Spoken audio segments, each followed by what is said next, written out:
السلام علیکم ورحمۃ اللہ وبرکاتہ ان الحمد للہ نحمده ونستعینه ونستغفره ونعوذ باللہ من شرور انفسنا ومن سیئات اعمالنا من يهده الله فلا مضل له ومن يضلله فلا هادي له واشهد ان لا اله الا الله وحده لا شريك له وأشهد أن محمدا عبده ورسوله أما بعد فإن خير الحديث كتاب الله وخير الهدي هدي محمد صلى الله عليه وسلم وشر الأمور محدثاتها وكل محدثة بدعة وكل بدعة ضلالة وكل ضلالة في النار فأعوذ بالله السميع العليم من الشيطان الرجيم من همده ونفخه ونفسه بسم الله الرحمن الرحيم يا أيها الذين آمنوا اتقوا الله حق تقاته ولا تموتن إلا وأنتم مسلمون يا أيها الناس اتقوا ربكم الذي خلقكم من نفس واحدة وخلق منها زوجها وبث منهما رجالا كثيرا ونساء واتقوا الله الذي تساءلون به والأرحام إن الله كان عليكم رقيبا يا أيها الذين آمنوا اتقوا الله وقولوا قولا سديدا يصلح لكم أعمالكم ويغفر لكم ذنوبكم ومن يطع الله ورسوله فقد فاز فوزا عظيما أما بعد أعوذ بالله من الشيطان الرجيم بسم الله الرحمن الرحيم قال الله عز وجل في القرآن المجيد ما لهذا الكتاب لا يغادر صغيرة ولا كبيرة إلا أحصاها ووجدوا ما عملوا حاضرا ولا يظلم ربك أحدا وعن عائشة رضي الله تعالى عنها قالت قال لي رسول الله صلى الله عليه وسلم يا عائش إياك ومحقرات الذنوب فإن لها من الله طالبا اللهم انفعني بما علمتني وعلمني ما ينفعني وزدني علما رب اشرح لي صدري ويسر لي أمري واحلل عقدة من لساني يفقهوا قولي اللهم رب زدني علما آمین۔ تمام قسم کی تعریف کبریائی بڑائی حمد و ثنا اس رب العالمین کے لیے لائق و زیبا ہے جو ہمارا خالق، مالک، پالنہار، مدبر اور منتظم ہے۔ انگنت درود و سلام ہو تمام انبیاء کی ذات بابرکت پر، بالخصوص آخری نبی جناب محمد رسول اللہ صلی اللہ علیہ وسلم کی ذات گرامی پر۔ اللهم صل على محمد وعلى آل محمد كما صليت على إبراهيم وعلى آل إبراهيم إنك حميد مجيد اللهم بارك على محمد وعلى آل محمد كما باركت على إبراهيم وعلى آل إبراهيم إنك حميد مجيد۔ پیارے بزرگوں، نوجوان ساتھیوں، پیارے بچوں اور خواتین ملت، آج کے جمعہ خطبہ میں اب لوگوں کے سامنے جس موضوع کو لے کر کھڑا ہوا ہوں وہ موضوع ہے گناہ کو معمولی نہ سمجھے۔ گناہ چھوٹا ہو یا بڑا ہو اسے معمولی نہیں سمجھنا چاہیے۔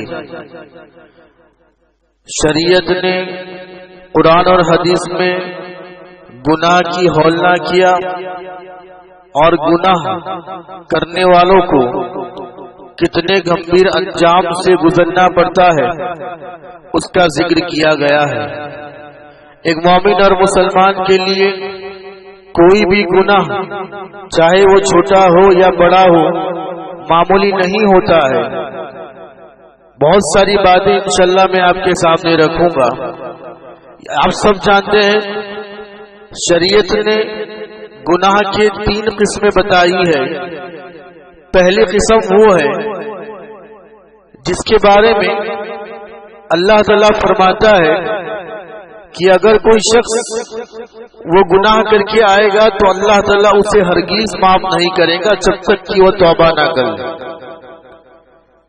گناہ کرنے والے شخص کے لیے اللہ تعالیٰ کبھی معاف نہیں کرے گا. یہ پہلی قسم ہے. مثال کے طور پر شرک اور کفر کرنے والا انسان، اس کو اللہ تعالیٰ کبھی معاف نہیں کرے گا جب تک کہ توبہ نہ کر لے. دوسرے نمبر پہ جب حدیث کا مطالعہ کرتے ہیں تو ہمیں پتہ چلتا ہے کہ بعض گناہ ایسے ہیں جو کبیرہ گناہ ہے. کبیرہ کا معنی ہوتا ہے بڑے گناہ. اور تیسرے نمبر پر تیسری قسم یہ بتائی گئی بعض چھوٹے گناہ ہوتے ہیں جسے ہم صغیرہ گناہ کہتے ہیں. تو یہ تین قسمیں ہیں جو شریعت کے مطالعے سے ہمیں پتہ چلتی ہے کہ گناہ کی تین قسمیں ہوتی ہیں. مجھے آپ کے سامنے یہ بتانا ہے گناہ بڑا ہو یا چھوٹا ہو، اور خاص کر صغیرہ گناہ. صغیرہ گناہ کو بھی ایک مسلمان اور مومن معمولی نہیں سمجھتا، وہ ہمیشہ ڈرتے رہتا ہے.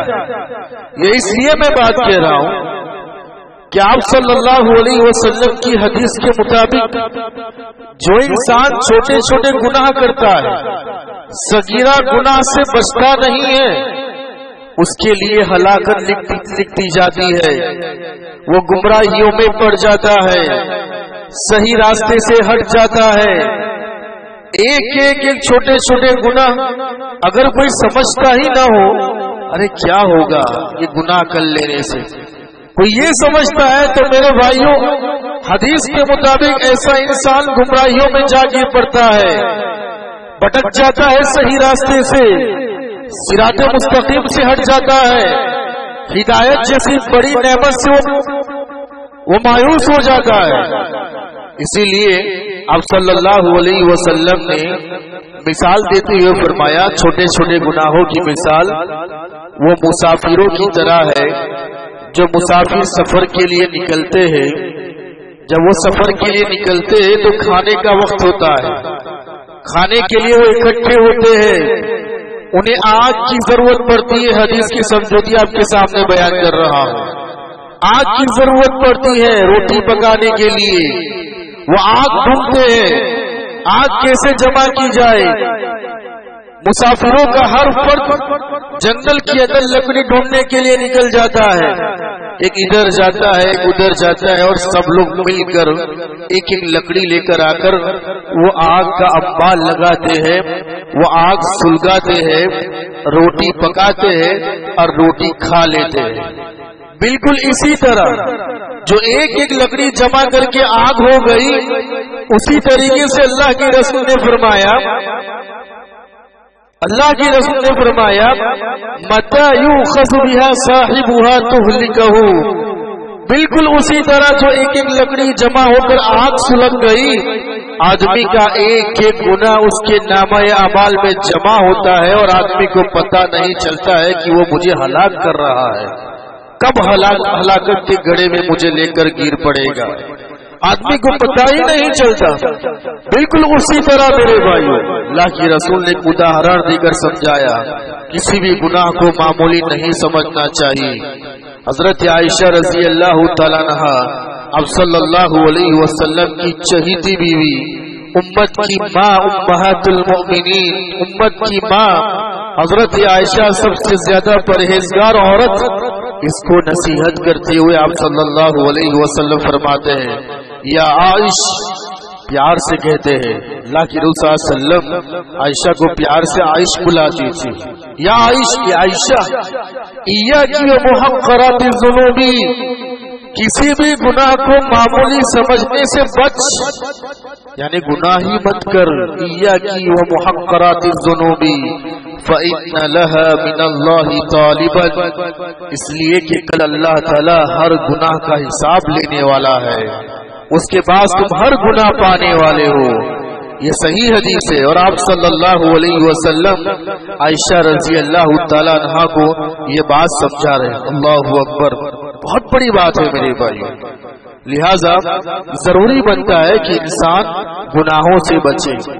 دوسری بات، عام طور پر جب انسان گناہ کرتا ہے تو وہ یہ سمجھتا ہے کہ میرے لیے معمولی ہے، جبکہ قرآن اور حدیث پر اللہ تعالیٰ کی نظر میں بہت بڑا گناہ ہوتا ہے.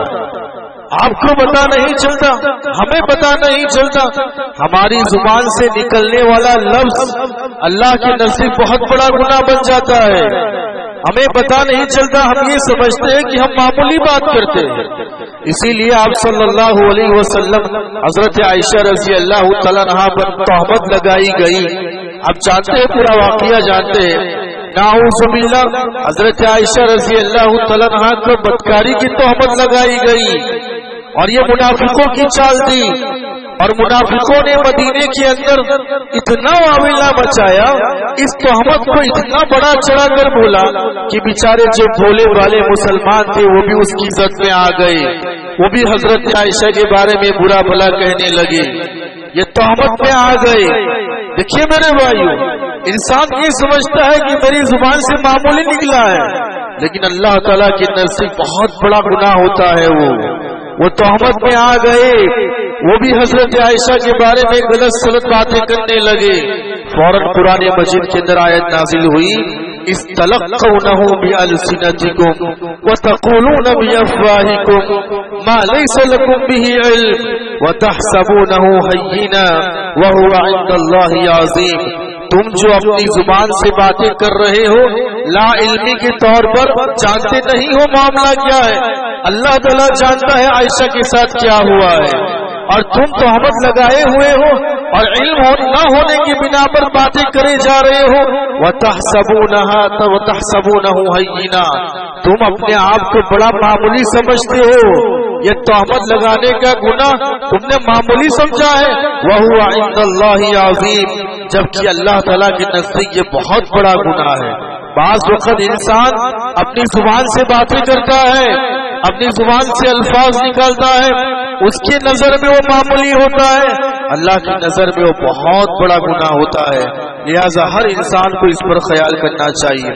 تیسری بات جو مجھے آپ کے سامنے رکھنی ہے، دیکھیے کل نامہ اعمال، جب میرا اور آپ کا نامہ اعمال اللہ تعالیٰ ہمیں دے گا تو ہم تعجب کریں گے، تعجب سے دیکھیں گے میرے بھائیو، وہ تعجب کرنے کی جو ادا ہوگی، اور خاص کر گنہگار انسان جب وہ اپنے نامہ اعمال کو ہاتھ میں لے گا، اپنے نامہ اعمال کو دیکھے گا تو وہ بڑا تعجب کرے گا، اور اس تعجب کو اللہ تعالیٰ نے قرآن مجید کے اندر نقل کر دیا ہے۔